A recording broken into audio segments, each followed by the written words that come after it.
Assalamualaikum warahmatullahi wabarakatuh.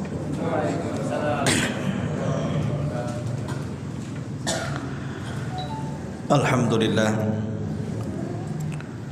wassalatu wassalamu ala rasulillah wa ala alihi wa sahbihi wa mawalah wa la hawla wa la quwata illa billahi wa ba'du. Alhamdulillah, segala puja dan puji hanya milik Allah subhanahu wa ta'ala. Salawat dan juga salam kita hadiahkan kepada Rasul kita Nabi besar Muhammad sallallahu alaihi wa ala alihi wasallam. Ma'asyiral muslimin yang dimuliakan Allah subhanahu wa ta'ala, biasa kita mengkaji siratul anbiya, sirah para nabi.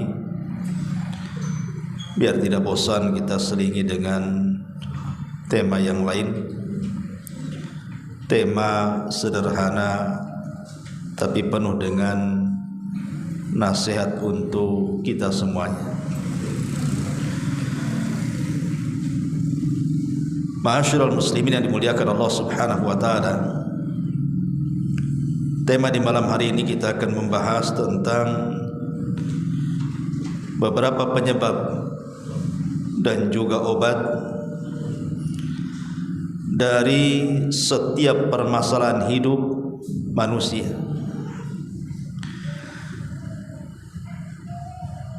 Kita tahu bahwa setiap manusia pasti akan dilanda dengan kebingungan, stres. Itu sebuah kepastian. Kan Allah subhanahu wa ta'ala mengatakan wa tilkal ayyam nudawiluha bainan nas. Hari-hari itu diputarkan oleh Allah subhanahu wa ta'ala di tengah-tengah manusia. Jangan lagi kita sekelas Nabi sallallahu alaihi wasallam saja hidupnya diputarkan oleh Allah subhanahu wa ta'ala.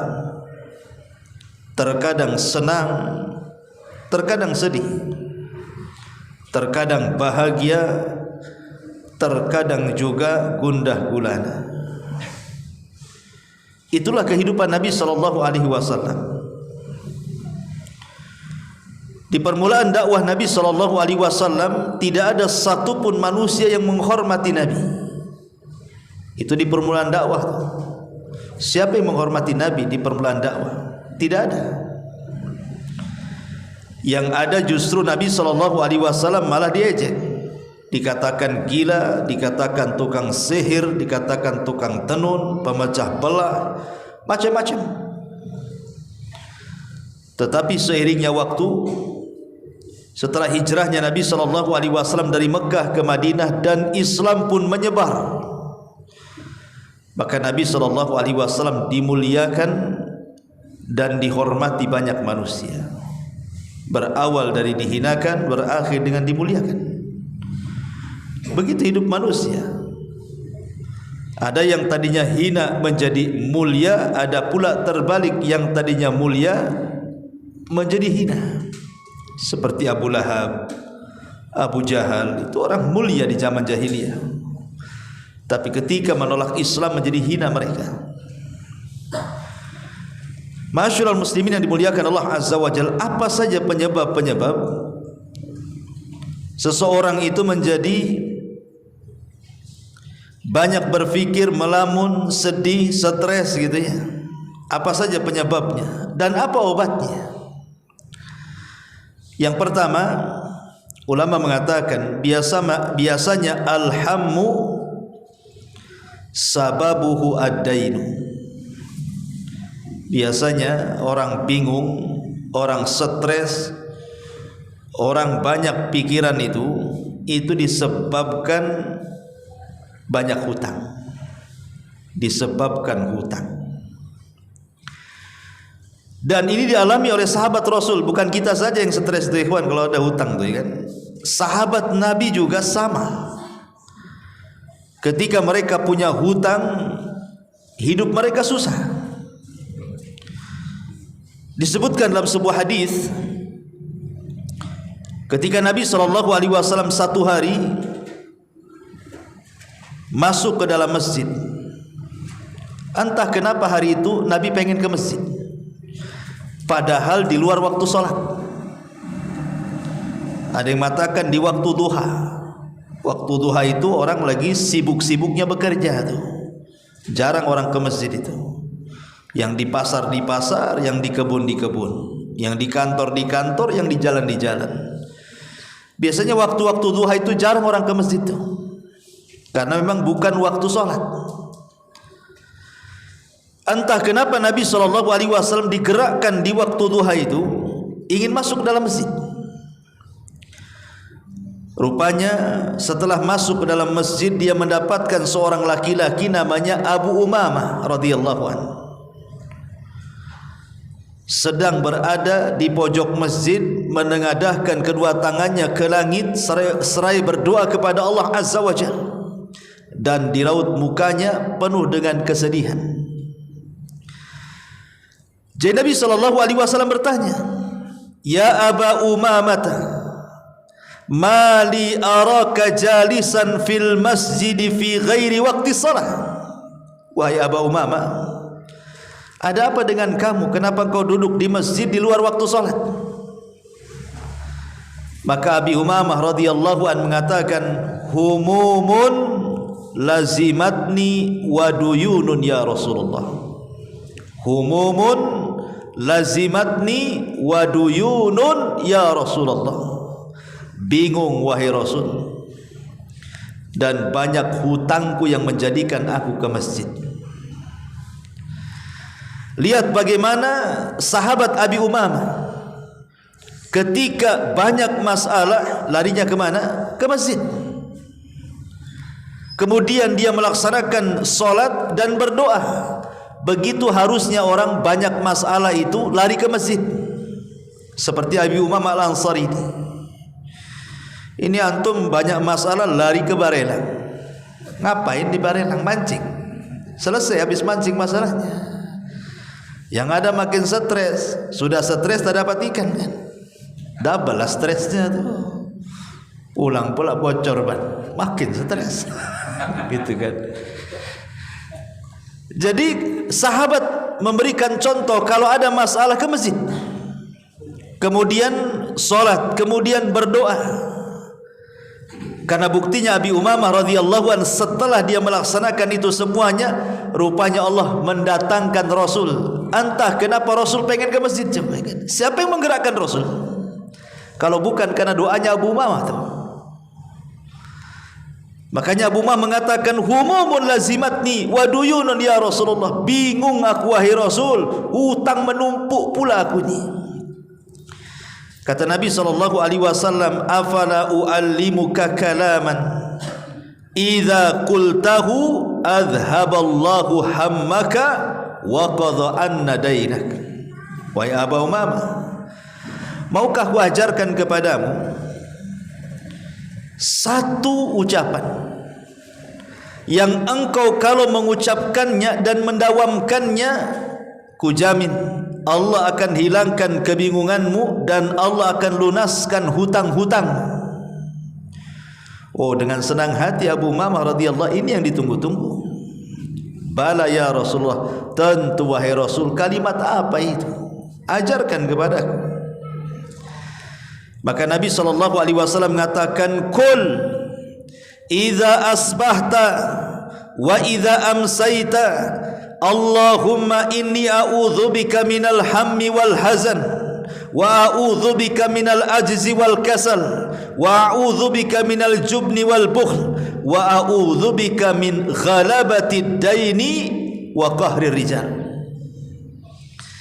Kata Nabi SAW, "Ya Aba Umamah, kalau engkau berada di pagi hari atau di sore hari, teruslah ucapkan kalimat ini. Allahumma ya Allah, inni a'udzubika minal hammi wal hazan." Aku berlindung kepadamu dari kebingungan dan kesedihan. Wa a'udzubika minal ajzi wal kasal, dari kelemahan dan kemalasan. Wa a'udzubika minal jubni wal bughli, dan aku berlindung darimu dari pengecut dan juga kebakhilan. Wa a'udzubika min ghalabati daini wa qahrir rijal, dan aku berlindung kepadamu ya Rabb untuk sampai dikalahkan hutang atau dikalahkan manusia kepadaku.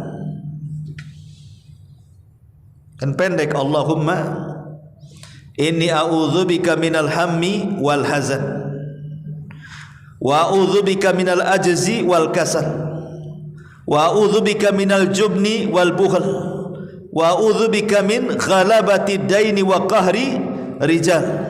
8 perkara. Kalau engkau mengucapkan di pagi hari dan juga sore hari, kata Rasul, kebingunganmu hilang, hutangmu terlunasi. Lupanya diamalkan betul nih sama Abu Umamah ini. Doa ini setiap pagi dan sore diamalkan betul. Apa kata dia? Fakultu dzalika fa adhaballahu ta'ala hammi wa ghammi wa qada daini. Setelah aku amalkan kalimat itu, hilanglah stresku, hilanglah bingungku, dan terlunasilah hutang-hutangku. Rawahu Abu Dawud. Maka ini yang pertama yang menyebabkan orang bingung itu adalah hutang. Makanya ada istilah hutang itu membuat orang tidak bisa tidur malam dan membuat hilang di siang hari.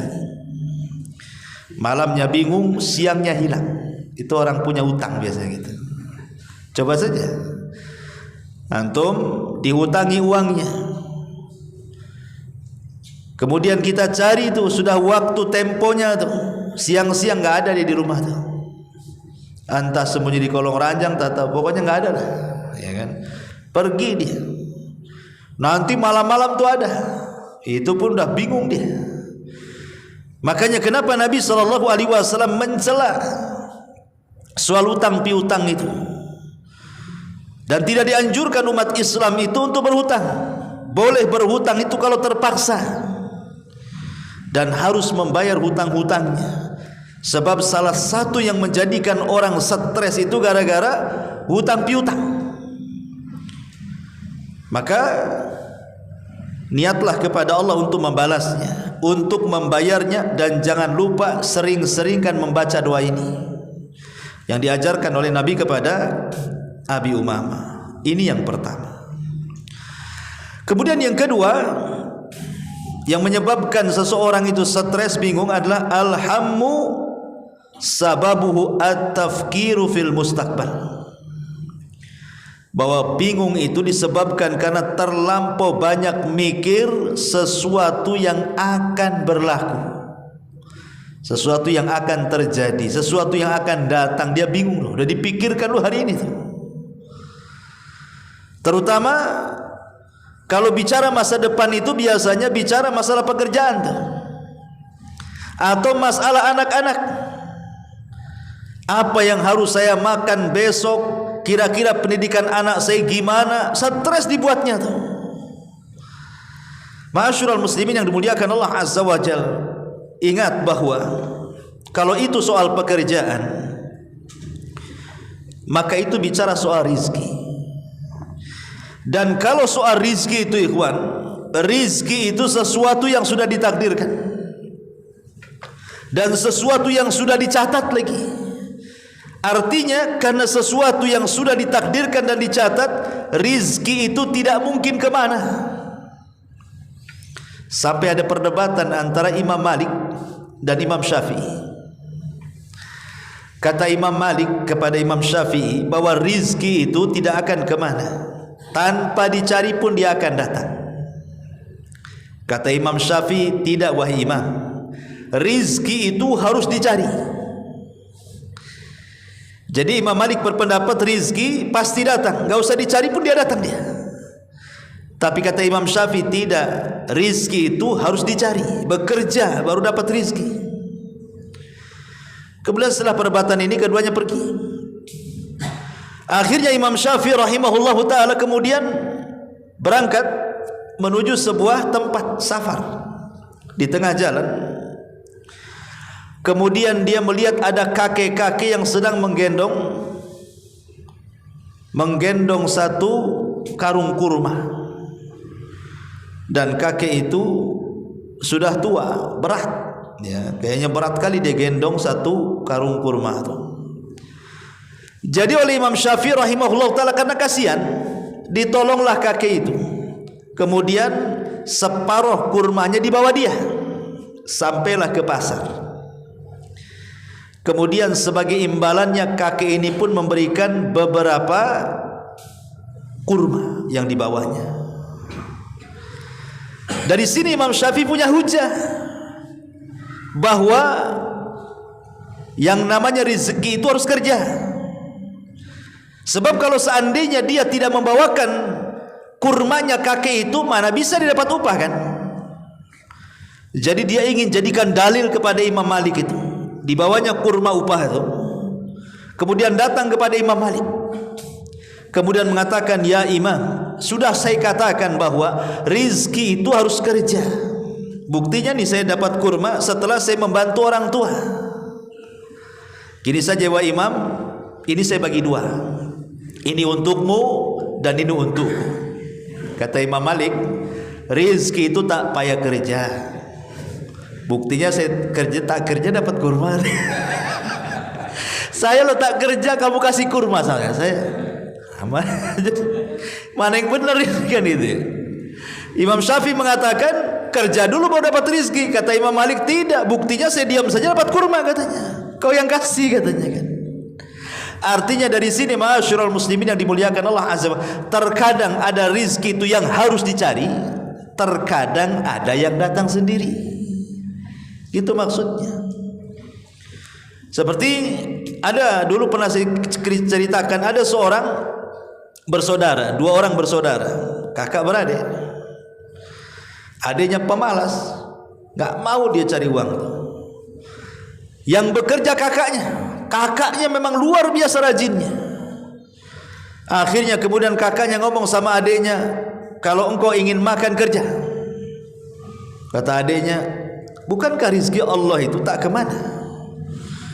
Dan saya tidak akan diwafatkan oleh Allah kecuali sempurnakan rizkinya. Kemudian kakaknya marah-marah sama adiknya, kemudian pergi. Dasar gila kamu katanya. Tunggu saja kelaparanmu katanya, kalau kau gak kerja katanya. Akhirnya kakaknya berangkat. Di tengah jalan rupanya ada mangga, ada pohon buah-buahan jatuh, kemudian berserak di jalan. Dalam bahasa fikih namanya luqatah. Ya, barang-barang jatuh diambil. Ketika dia melihat makanan itu, dia terpikir dengan adiknya, kasihan juga katanya. Bagaimanapun tuh adiknya tuh. Kemudian balik lagi membawa luqatah itu, membawa buah yang jatuh itu sambil dilempar. Hah, makan ini katanya. Habis itu kau kerja katanya. Apa kata adiknya? Kan sudah aku bilang bahwa rizki Allah itu tak kemana. Buktinya aku tak kerja dapat mangga katanya. Bayangkan. Subhanallah ikhwannya. Artinya bahwa rizki Allah itu pasti ada. Tapi bagaimanapun ya, tidak boleh orang itu hanya menyandarkan dengan doa saja. Seorang muslim harus bekerja. Tapi yang ingin saya katakan bahwa rizki Allah lah, itu tidak mungkin kemana, karena Allah sudah mentakdirkan setiap manusia itu dengan rizkinya. Lalu kalau seandainya manusia sudah ditakdirkan dengan rizkinya, ngapain anda bingung? Ngapain anda sedih? Sampai ada orang yang bunuh diri gara-gara ekonomi. Mana akalnya? Dibunuhnya dia, dibunuhnya anak-anaknya, kemudian ditaruhnya surat di situ. Kemudian alasannya apa? Faktor ekonomi. Emangnya yang ngasih makan anakmu itu kamu? Bukan. Yang ngasih makan anak kita itu Allah. Ya, lewat tangan kita. Tapi semua datang dari Allah Subhanahu wa taala. Nahnu narzuqukum wa iyyahum. Kami yang kasih rizki kalian dan kami yang kasih rizki anak-anak kalian. Wa ma min dabatin fil ard illa 'ala Allah rizquha. Tidak ada satupun binatang yang melata kecuali rizkinya sudah diatur. dahulu ada seorang ratu di zaman kerajaan Abbasiyah, namanya Ummu Ja'far Zubaidah Al-Abbasiyah, ma'ruf. Zubaidah istri daripada Harun Ar-Rasyid, ya. Jadi Zubaidah ini seorang dermawan, wanita yang sangat dermawan. Jadi adalah orang buta, sama-sama dua orang. Ada dua orang buta, dua-duanya buta. Mendengar bahwa seorang istri raja itu sangat dermawan, akhirnya kemudian kedua-duanya pun ingin, bahasa kitanya ngemis lah ya, ingin meminta sesuatu. Ya karena mereka buta, tidak bisa bekerja. Ya dengan cara meminta-minta itulah caranya. Macam mana caranya orang buta kerja? Gak punya skill, kecuali kau diajak gitu ya. Akhirnya kemudian dua orang ini datang dan berdiri di pintu siapa? Di pintunya istananya Zubaidah ini, Ummu Ja'far ini. Kemudian dua-duanya berdoa dan dilantangkan doanya. Yang satu mengatakan doanya, Allahumma rzuqni min fadli Ummi Ja'far. Ya Allah, berikan rizki kepadaku atas kemurahan Ummu Ja'far, maksudnya Zubaidah. Dan yang satu mengatakan, Allahumma rzuqni min fadlika ya Rabb. Ya Allah, berikan rizki kepadaku dari kemurahanmu ya Allah. Yang satu berdoa kemurahan Ummi Ja'far, yang satu berdoa kemurahan Allah. Bedanya, doanya beda ya. Jadi doa itu terdengar oleh Zubaidah ini, Ummu Ja'far ini. Doa keduanya, yang satu berdoa meminta karunia Allah, yang satu meminta karunia Ummu Ja'far. Akhirnya Ummu Ja'far ini membuat siasat. Dengan cara apa? Orang yang berdoa, ya Allah berikan rizki kepadaku atas kemuliaanmu, hanya dikasih 2 dirham. Dikasih uang 2 dirham. Adapun yang satunya yang mengatakan, ya Allah berikan rizki kepadaku atas kemurahan Ummi Ja'far, diberi ayam. Tapi dalam ayam itu diisi 10 dirham. Dia nggak tahu bahwa dalam ayam itu ada 10 dirhamnya tuh. Begitu setiap hari. Kalau dia berteriak, ya Allah berikan rizki atas kemuliaanmu, dikasih 2 dirham. Yang satunya mengatakan, ya Allah berikan rizki atas kemurahan Ummu Ja'far, dikasih ayam. Tapi dalam ayam itu ada uang 10 dirham setiap hari, sampai 10 kali. Celakanya nih, yang dapat ayam ini tidak tahu dalam ayam ini ada uang 10 dirham. Jadi setiap dapat ayam, dia ngomong sama kawannya yang dapat 2 dirham, belilah ayam saya, katanya. 2 dirham saja nggak apa-apa. Akhirnya tiap hari dapat ayam, dijual 2 dirham, dijual 2 dirham. Dia tidak tahu kalau dalam ayam itu ada 10 dirham. Jadi enak tuh yang kawannya itu, dapat ayam dapat 10 dirham, yang satunya dapat 2 dirham saja kan itu ya. Jadi setelah 10 kali marah nih Ummu Ja'far Zubaidah ini, dan mengatakan kepada yang dapat ayam itu, kamu ini gimana? Kamu sudah 10 kali loh kesini teriak-teriak, ya Allah berikan rizki kepadaku atas kemurahan Ummu Ja'far. 10 kali kau kesini, tidakkah kurang? Sudah ku kasih ayam, ku kasih pula kau 100 dirham, katanya. Bingung pengemis ini, mana ada 100 dirham katanya, yang ada kasih ayam saja katanya. Dia tidak tahu, kata Ummu Zainab itu, Ummu Ja'far, tidakkah kau tahu fulan, bahwa dalam ayam itu ada 10 dirham setiap hari ku kasih di situ. Tapi lihat kawanmu tidak pernah berteriak-teriak. Dia hanya berdoa, ya Allah berikan rizki diriku. Dia meminta kepada Allah, tapi engkau meminta kepada aku. Lihat hasilnya. Yang minta kepada Allah dapat 10 ekor ayam, 100 dirham. Yang satu meminta atas kemurahan Ummu Ja'far, dapat 20 dirham saja. Ma'asyiral muslimin yang dimuliakan Allah Azza wa Jalla, dari sini kita tahu bahwa meminta kepada Allah, Allah senang. Tapi meminta kepada manusia, Allah murka. Manusia murka. Makanya kenapa Rasul mengatakan dalam sebuah hadis itu, Allah akan marah jika engkau tidak meminta kepadanya, dan Bani Adam akan marah jika engkau selalu minta kepadanya. Jadi Allah akan marah kalau engkau tidak minta kepadanya, tapi Bani Adam akan marah jikalau engkau selalu meminta kepadanya. Coba saja, datang ke tetangga, pertama pinjam sendok, pinjam garpu, pinjam pisau, pinjam bawang, dikunci itu rumahnya tuh. Dia lagi, marah dia kan, padahal itu minta yang remeh kan, minta garpu, minta garam, itu kan remeh. Tapi kalau hari-hari minta kan, kamu ini siapa? Suami bukan, istri bukan kok. Saya minta-minta saja. Bagus kok lampu merah saja. Jadi orang itu kalau terus diminta-minta marah, tapi kalau Allah diminta justru senang. Kalau tidak diminta justru marah. Itulah bedanya Allah dengan kita. Bahkan ada satu kisah menarik dari seorang ulama namanya Asam, Hatim Al-Asam. Dulu ada ulama salaf namanya Hatim Al-Asam. Jadi Hatim Al-Asam ini hidup di sebuah tempat bersama keluarga kecilnya. Jadi satu hari dia ada keinginan untuk haji tetapi tak punya bekal. Hatim Al-Asam ini pengen haji tapi tak punya bekal, tapi keinginan hajinya kuat.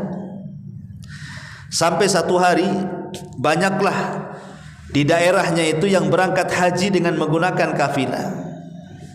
Jadi dia pengen ikutlah, entah jadi pengawalnya, entah nanti kokinya, pokoknya sekalian haji sampai ke Mekah gitu ya.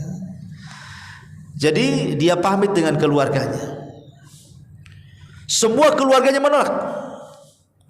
Kalau engkau pergi wahai Hatim, siapa yang ngasih makan kami di sini? Paling engkau memberikan sesuatu untuk kami paling lama 3 hari dah habis. Lalu setelah itu apa yang harus kami makan katanya? Tidak usahlah kau pergi haji katanya. Tapi rupanya ada anaknya yang kecil yang perempuan, anak Hatim Al-Asam ini memberi tahu dan mengatakan, kalau saya berbeda dengan yang lainnya. Pergilah wahai Abi, karena yang ngasih rizki bukan kamu, tapi yang ngasih rizki Allah katanya. Pergi saja. Akhirnya kemudian pergilah Hatim Al-Asam ini bersama kafilah. Karena tawakalnya luar biasa Hatim Al-Asam ini, walaupun dia berangkat gitu saja loh, nggak pakai modal. Dia hanya ngikut kafilah orang. Rupanya Allah takdirkan yang pemilik kafilah itu sakit di tengah jalan. Kemudian Hatim Al-Asam ini pandai mengobati orang. Diobatilah pemimpin kafilahnya itu sampai sembuh. Akhirnya sama pemimpin kafilah itu dia mengatakan, ya Hatim, karena engkau sudah mengobati penyakitku, maka semua ongkos berangkat dan pergimu ke haji aku yang tanggung katanya. Lihat, rizki Allah, tawakal. Ya, tapi jangan nekat. Nekat tuh antum naik sepeda dari sini ke Arab, ngapain? Ya, ma'asyiral muslimin yang dimuliakan Allah Azza wa Jalla. Lah, kembali ke keluarganya nih. Hatim Al-Asam ini sudah jauh pergi sana. Ini sudah lewat 3 hari. Perbekalan makanan di rumah mulai menipis. Mungkin bahasa kita beras dah habis, kulkas dah kosong, uang pula tak punya. Cemana mau belanja, apa yang mau dimakan, bingunglah keluarganya Hatim Al-Asam ini. Kecuali yang tenang anak perempuannya. Tapi anak perempuannya mulai disalah-salahkan sama saudaranya. Gara-gara kamu, lihat makan apa kami katanya. Katanya rizki itu dari Allah. Mana katanya. Akhirnya streslah dibuatnya anak perempuan yang tawakal itu. Akhirnya anak perempuan ini berdoa kepada Allah. Lah kebetulan ketika itu ada rombongan Amirul Mukminin lewat di desanya Hatim Al-Asam itu. Jadi pemimpin wilayah itu sedang jalan-jalan bersama para pejabat lainnya. Lah kebetulan singgah di desanya Hatim Al-Asam itu. Allah takdirkan Amirul Mukminin kehausan karena kehabisan air. Akhirnya kemudian dimintakan minum. Pas pula yang dimintai minum itu rumahnya Hatim Al-Asam. Kemudian ditanya, ini rumah siapa? Ini rumahnya hamba-hamba dari hamba Allah yang saleh, katanya. Namanya Hatim Al-Asam. Kaget Amirul Mukminin ini. Karena nama itu nama kondang. Nama yang sangat kondang, seorang alim ulama besar. Ya. Akhirnya kemudian dia mengatakan, kata pengawalnya, demi Allah wahai Amirul Mukminin, aku mendengar berita Hatim Al-Asam sedang pergi haji. Dan ini sudah beberapa hari keluarganya tidak makan. Mendengar seperti itu, kata Amirul Mukminin, demi Allah kita harus menghormati ulama. Dia sedang pergi haji dan keluarganya kelaparan. Kalian para pejabat harus mengeluarkan uang kalian masing-masing, kita sumbangkan kepada Hatim Al-Asam dan keluarganya. Subhanallah. Akhirnya dikeluarkan, mau tidak mau pejabat yang lain, karena yang minta presiden. Ya, akhirnya nyumbanglah. Subhanallah. Akhirnya rumah itu penuh dengan harta. Ya. Kuasa siapa ngirim Amirul Mukminin lo ngasih uang itu ke Hatim Al-Asam? Itu kuasa Allah. Lalu apa yang disedihkan dari memikirkan kerja, memikirkan rizki? Juga rizki sudah diatur kok. Sudah diatur kemarin loh, waktu corona. Waktu corona kemarin itu kan perusahaan banyak yang gulung tikar kan, jatuh sana jatuh sini. Tidak boleh orang keluyuran pun tak boleh. Tapi setelah corona lewat, gemu-gemu antum. Siapa yang ngasih makan waktu corona antum? Nggak ada orang mati, ya mati karena kena corona, bukan kelaparan. Ya kan? Nah dari sini ma'asyiral muslimin, lalu apa yang disedihkan? Kalau orang kemudian gara-gara rizki kemudian terpikir, rizki sudah ditakdirkan. Karena hamba itu tidak mungkin diwafatkan kecuali disempurnakan rizkinya. Ya. Lalu apa yang dibingungkan dari rizki? Atau mungkin bingung anak-anak. Di zaman sekarang kadang-kadang anak-anak tuh yang jadi stres orang tua tuh. Sekolahkan sini nakal, sekolahkan di situ nakal. Dia pikir nanti akan jadi apa nak kau di masa depan nih, katanya. Stres lagi gara-gara anaknya. Ikhwan, sesuatu yang belum terjadi tidak perlu dipikirkan. Sesuatu yang belum terjadi enggak usah dipikirkan. Yang ada saja dihadapi. Kalau memang anak kita ini hari ini memang nakal, gimana solusinya? Arahkan supaya minimalnya kalaupun tidak 100% bisa menghilangkan kenakalannya, tapi dikurangi. Gimana caranya? Arahkan ke agama. Karena begini ikhwatu fillah, muliakan Allah Azza wa Jalla. Dulu kita tahu bahwa imam-imam dunia itu, imam-imam dunia rata-rata terlahir yatim, ikhwan. Contoh Imam Hambali, Imam Ahmad. Imam Ahmad ibn Hambal itu anak yatim. 2 tahun ditinggal mati ayahnya. Kemudian Imam Syafi'i rahimahullahu ta'ala juga yatim. Imam Syafi'i itu anak yatim. Sudah yatim miskin lagi Imam Syafi'i itu. Lahir di Palestina, kemudian hijrah kembali ke kampungnya di Mekah. Kemudian ditarbiyah sama ibunya. Sampai hafal Quran di tangan ibunya itu Imam Syafi'i itu. Kemudian juga Imam Ibnu Katsir.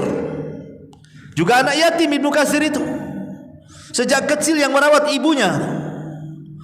Kemudian Imam Bukhari pernah mengalami kebutaan lagi Imam Bukhari itu.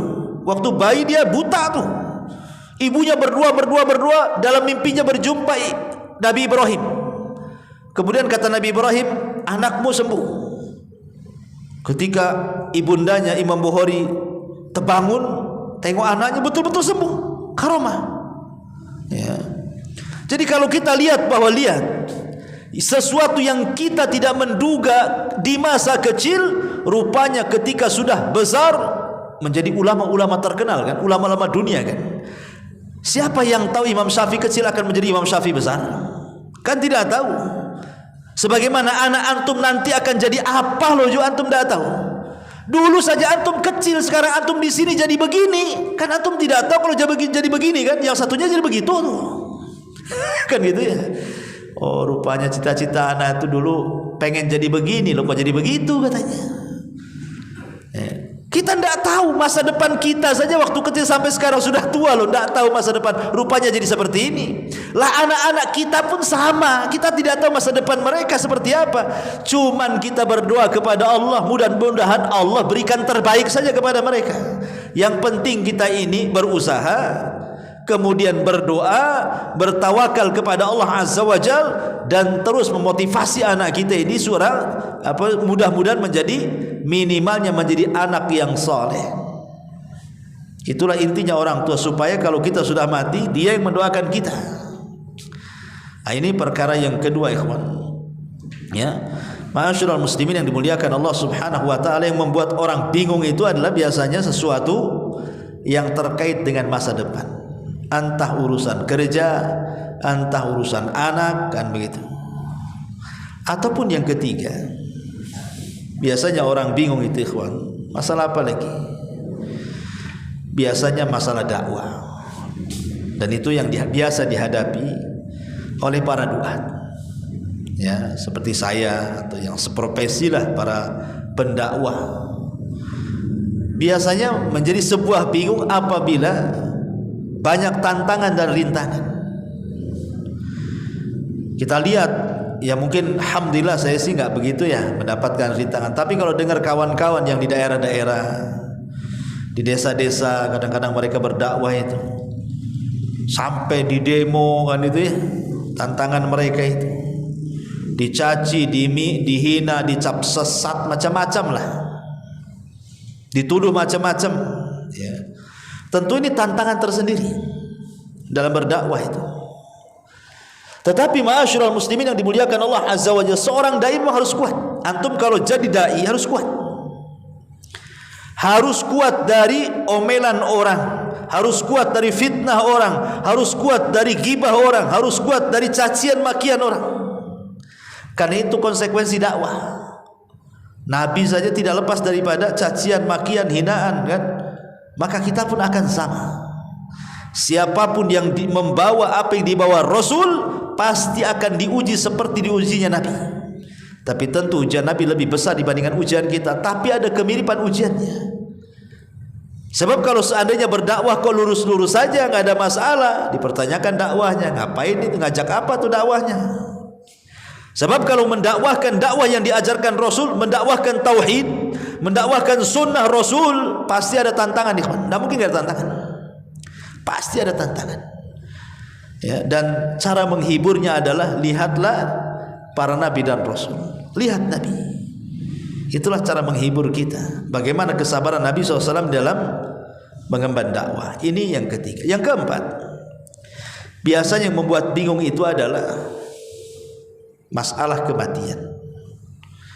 Memikirkan kematian, baik kematian kita sendiri atau kematian orang. Biasanya orang stres itu gara-gara mikir mati. Mungkin kalau antum usianya 30 atau 40 tahun ke bawah lah, biasanya belum terpikir memikirkan kematian itu. Biasanya nanti kalau usia antum sudah 60, 70, nah itu mulai terbayang-bayang mati itu. Ya, kalau udah 60, 70 lah, udah kebayang-bayang mati itu. Kalau sekarang nampaknya antum mau hidup 100 tahun aja tuh. Karena belum, ya kan, masih muda kan. Nanti kalau sudah 60 ke atas, mulai itu. Karena semakin tua itu tingkat emosionalnya semakin tinggi. Ya, menghayalnya itu melampaui batas. Kekhawatiran itu akan muncul nanti itu. Jangan salah, antum kalau sudah 60 ke atas itu nanti kekhawatiran macam-macam khawatir. Khawatir nanti kalau sakit anaknya nggak ngerawat, khawatir kalau seandainya nggak makan, khawatir kalau sakit siapa yang ngobati, khawatir kalau pokoknya macam-macam nanti banyak kekhawatiran tuh. Termasuk juga mikir mati. Ya karena Nabi SAW yang mengatakan seperti itu, a'maru ummati baina sittina wasab'in, kan itu ya. Umur usia umatku kata Rasul berkisar 60 sampai 70 tahun saja. Makanya usia-usia seperti ini terkadang dihayalkan kematian. Karena kata Rasul, usia umatku berkisar 60 sampai 70 tahun. Sedikit yang melewati itu. Kasihan juga kalau sampai usianya 90 100 tahun itu, kasihan saya lihatnya. Susah dapat kawan tuh. sendiri hidupnya kan, karena sebaya dia nggak ada. Kalau ada orang usia 100 tahun kan nggak ada kawannya, kawan sama siapa? Seandainya minta perkawanan di Facebook pun tak mau, udah 100 tahun. Nengok nggak level, bukan generasi saya ini katanya kan. Kasihan dia. Ya. Makanya kemudian Rasul hanya batasi 60 sampai 70 tahun saja. Lah biasanya kematian ini membayangi kita tuh, sehingga kita stres. Ataupun kematian orang, entah anaknya mati, entah pasangannya mati, entah orang tuanya mati, entah orang yang dicintainya mati, pasti akan membawa stres tuh. Itu bawa stres. Jangankan lagi setingkat kita ya. Nabi SAW saat kematian Khadijah itu tidak bisa lepas tuh. Hampir setahun Rasul tidak bisa melupakan Khadijah. Makanya tahun meninggalnya Khadijah disebut Amul Hazni, tahun kesedihan. Ketika ada saudarinya Khadijah mengetuk pintu, suaranya seperti suara Khadijah. Teringat lagi Rasul kepada Khadijah, langsung menyembelih kambing, dibagi-bagikan ke teman-teman Khadijah. Setiap dia mengingat Khadijah, dia pasti sembelih kambing, dibagikan ke kawan-kawan Khadijah. Sampai Aisyah radhiyallahu anha cemburu dan mengatakan, Rasul, ngapainlah kau mikirkan wanita yang sudah tua mati lagi? Di hadapanmu lah wanita muda cantik lagi, katanya. Kata Rasul, bukan begitu wahai Aisyah, kau beda dengan Khadijah.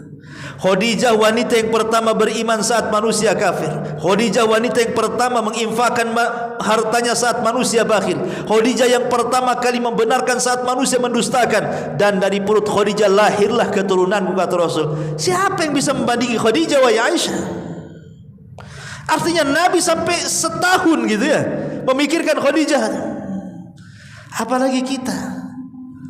Tetapi bukan berarti kita salah memikirkan atau sedih dengan kematian orang. Yang tidak boleh itu kalau berlarut-larut sampai kepada niyahah. Itu tak boleh kalau niyahah itu. Meraung-raung, menyobek-nyobek pakaian, guling-guling, cukur rambut, gak mau dandan, bawaannya stres, akhirnya stres betul gitu kan. Kan banyak orang yang kayak gitu tuh. Makanya Nabi SAW itu satu hari menasihati ada seorang wanita. Wanita ini baru kemalangan, meninggal anak perempuannya. Di kuburan aja wanita ini tidak mau pulang lagi. Kalau boleh mau mati sama anaknya. Sedih, menangis. Rasul lewat dan mengatakan, ya ibu, bertakwalah kau kepada Allah. Suruh pulang. Tapi ibu ini enggak memandang. Tetap aja dia ke kuburan, memandang kuburan anaknya. Malah kemudian menyaut dengan sesuatu yang tidak enak. Iya kau ngomong begitu, karena musibah tidak kena kamu. Coba kalau musibah kena kamu, kau gak mungkin ngomong gitu, katanya. Wanita ini tidak melirik sama sekali. Rasul ya hanya menasihati, pergilah Rasul, pulang.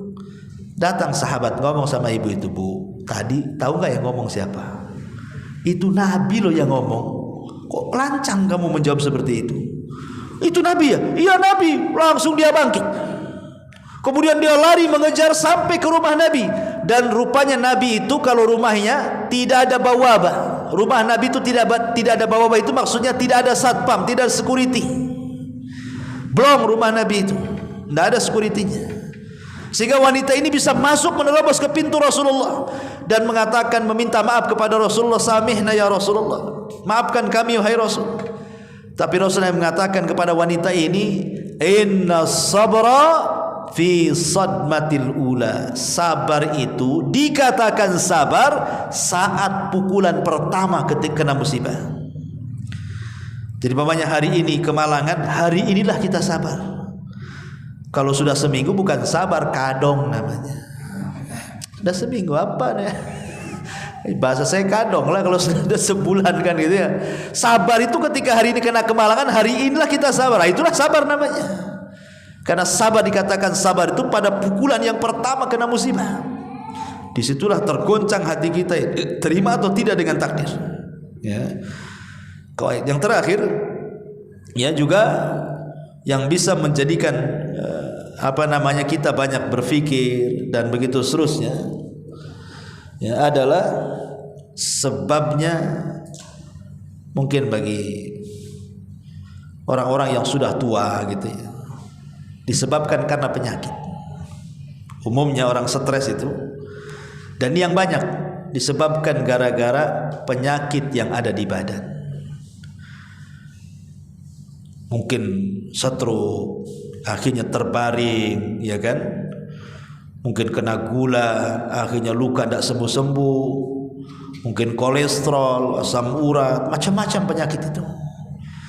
Kalau orang itu tidak punya iman, ikhwan, lihat, kebanyakan mereka putus asa. Padahal penyakit badan itu berbeda dengan penyakit hati. Kalau kita bisa sabar menghadapi penyakit badan, habis dosa kita, tinggi derajat kita, dan Allah hadiahkan pahala kita. Tapi kalau penyakit hati, jangan dirawat, makin banyak dosa. Hasad dirawat, ngapain hasad dirawat? Ya kan, dendam dirawat, ya, apalagi ya, dendam, kemudian marah dirawat, dengki dirawat, makin banyak dosanya. Jadi kalau semakin lama penyakit bersarang di hati, semakin banyak dosanya. Tapi penyakit semakin lama bersarang di badan, makin hilang dosanya. Itulah bedanya. Ya. Kalau makin lama penyakit di badan, makin hilang dosa kita. Kalau sabar. Ya, kalau sabar, karena rata-rata kalau nggak ada iman nggak sabar biasanya kan itu ya. Tapi kalau penyakit hati, lama-lama di hati banyak dosa kita. Artinya bahwa kalau kita diuji dengan penyakit, dan semua orang pasti terkena penyakit, cuman ada yang belum waktunya saja. Nanti antum-antum yang muda-muda itu akan merasakan itu. Allah kurangi nikmat kita itu pasti ada waktunya. Allah sedikit-sedikit kurangi nikmatnya itu. Kalau sekarang yang muda-muda itu oke lah, masih sempurna lah, 99% itu masih semua bisa dimakan. Mau jengkol mentah, jengkol matang, jengkol masak, jengkol rebus, jengkol bakar, semua bisa, ya kan? Nanti udah tua, nggak bisa. Yang bakar kolesterol, minyak-minyak kan itu. Yang rebus memang tak ada kolesterol, gula pula naik katanya. Pokoknya serba salah nanti ini. Yang dibakar salah, yang direbus salah. Ya, semua serba salah. Nanti ada waktunya antum serba salah makan. Artinya bahwa sedikit demi sedikit itu nikmat Allah pasti dikurang tuh. Karena nikmat Allah itu awalnya, kemudian dari awal sedikit, kemudian banyak sampai pada puncaknya. Tapi setelah pada puncaknya Allah kurang sehingga sebagaimana awalnya. Begitulah manusia. Ada awal, ada tengah, ada akhir.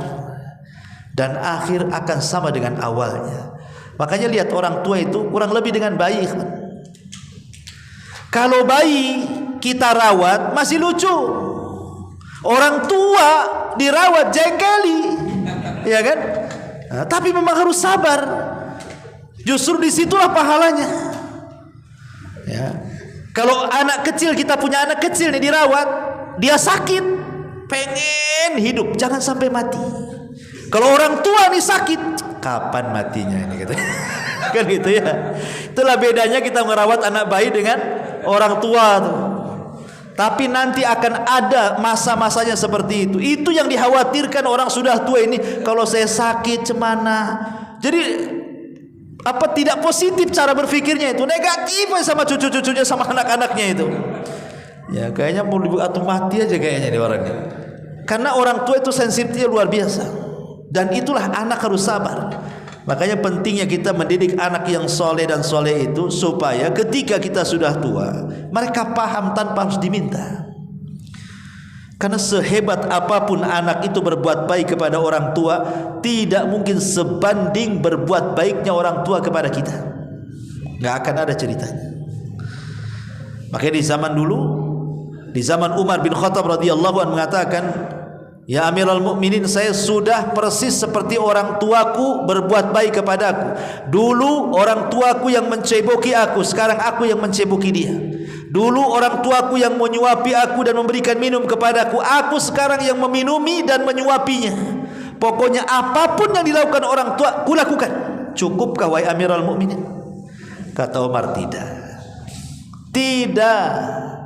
Karena orang tuamu ketika merawat dirimu diharapkan kehidupanmu, tapi engkau merawat orang tuamu diharapkan kematiannya. Kan gitu. Coba kan antum nih, pamannya nih, orang tua sakit, antum sudah berusaha masukkan rumah sakit Manal di sini, antum harus jual mobil, jual rumah, jual tanah, ujung-ujungnya mati juga. Apa kata antum itu? Memang sudah waktunya. Kan gitu ya. Mau diapakan lagi? Udah waktu, udah tua juga. Kan gitu ya. Tapi kalau antum punya bayi, antum usahakan disembuhkan itu, kemudian meninggal, rasanya itu sedihnya nggak ada. Nah kalau bagus aku aja yang mati. Itu kalau bayi itu. Ya. Tapi kata-kata itu nggak ada sama orang tua. Ya, nggak ada yang mengatakan, Pak, aku aja yang mati gitu. Nggak ada. Itu sudah waktunya katanya. Memang udah waktunya meninggal, mau diapakan lagi katanya. Udah tua juga. Ya. Kasihan juga kalau hidup katanya. Masih kasihan kalau hidup, dibayangkan. Itu kan lebih baik mati namanya. Ada lah orang yang bahasanya kok kayak gitu ya. Jadi intinya bahwa lah kematian ini suatu yang dipikirkan. Tetapi kalau kita melihat manusia terbaik Nabi SAW itu juga ditimpa dengan ujian kematian. Saat di perut ibunya dia sudah yatim, meninggal ayahnya. Belum lagi brojol ke bumi, dia sudah yatim. Kemudian brojol ke bumi, baru usianya 6 bulan, 6 tahun, meninggal pula Aminah ibunya, yatim piatu. Baru dia mendapatkan rawatan kakeknya Abdul Muthalib 2 tahun, meninggal lagi lah kakeknya. Bayangkan. Kemudian berpindah kepada Abu Thalib, hidupnya susah. Akhirnya kemudian setelah lama-lama dia pun dapatlah kesenangan menikah dengan Khadijah. Khadijah meninggal pula setelah Hasr, pemboikotan tuh. Kemudian anak-anaknya baru punya anak Abdullah, Qasim dulu belum usia genap setahun dan meninggal. Kemudian Khadijah hamil lagi, punya anak Abdullah, itu setelah diangkat jadi nabi itu meninggal lagi. Kemudian punya anak laki-laki lagi Ibrahim, tapi dari Maria Kiptiah, meninggal lagi. Kemudian anak perempuannya meninggal, Rasul masih hidup. Zainab meninggal, Rasul masih hidup. Ruqayyah meninggal, Rasul masih hidup. Ummu Kulsum meninggal, Rasul masih hidup, kecuali Fatimah. Fatimah meninggal setelah Rasul meninggal 6 bulan. Tapi semua anak-anak Rasul meninggal saat Rasul masih hidup, baik anak laki-lakinya atau anak perempuannya. Coba bayangkan, anak laki-lakinya tiga-tiganya meninggal di waktu bayi, anak perempuannya tiga-tiganya meninggal ketika Rasul masih hidup. Sebelumnya ayahnya meninggal, ibunya meninggal, kakeknya meninggal, pamannya meninggal.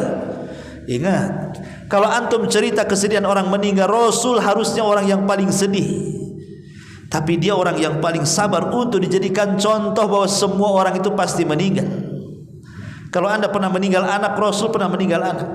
Anda pernah meninggal istri, Rasul meninggal istri. Anda pernah meninggal orang tua, Rasul meninggal Rasul. Apalagi alasan kita ya.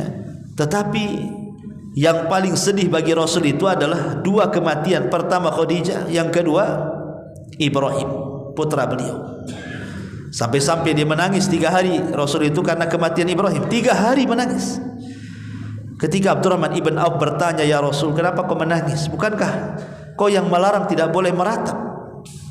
Kata Rasul kepada Abdurrahman ibn Auf, ya Abdurrahman, ini bukan ratapan, ini tangisan rahmat, tangisan kasih sayang orang tua kepada anak. Wajar saya menangis karena beratnya saya berpisah dengan Ibrahim, maksudnya putra Maria Al-Qibtiyah. Wallahu a'lam bishawab. Ikhwatu fillah, muliakan Allah Subhanahu wa taala, mudah-mudahan ada manfaatnya. Ini nasihat saja. Tutup dengan doa kafaratul majlis. Subhanaka wa bihamdika asyhadu an la ilaha illa anta astaghfiruka wa atubu ilaik. Allahu ta'ala. Assalamualaikum warahmatullahi wabarakatuh.